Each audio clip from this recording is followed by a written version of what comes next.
Hello, my name is Hannah Lefeuvre and I am an Elevate artist at Salisbury District Hospital, and my job is funded by the Stars Appeal. Normally I would be walking around the hospital talking to you, but during this time I'm sending you lots of images and sounds from my garden. And today I've come up to our polytunnel space, and you can probably just about hear, well, we've actually just had a bit of a gap in the rain. So today I'm going to talk about the rain, and perhaps it will start to rain again as I'm talking. At the moment it's just literally stopped, so you probably won't be able to hear it. But you can probably hear the usual sounds of birdsong in the background.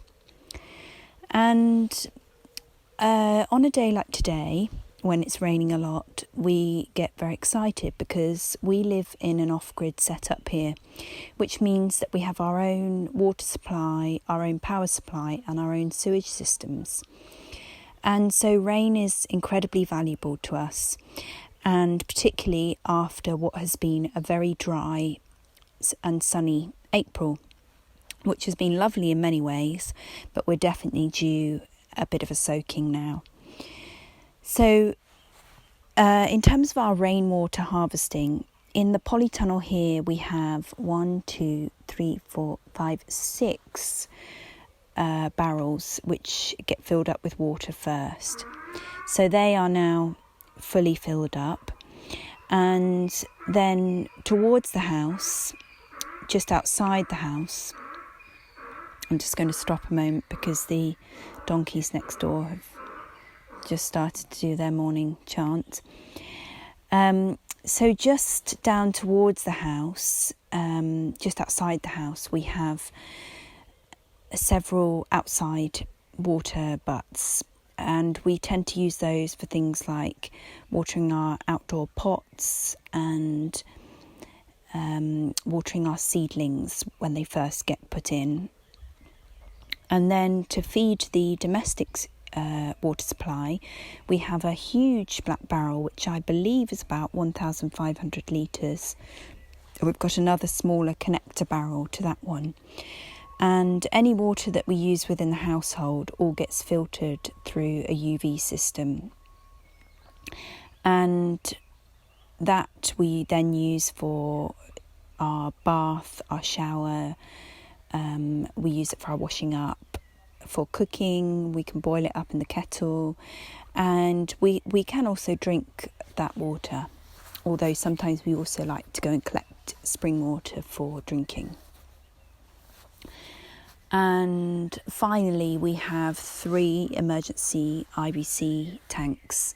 2 of them are right up the top of the site, so if we ever have animals grazing up at the top of the site, they would use that water.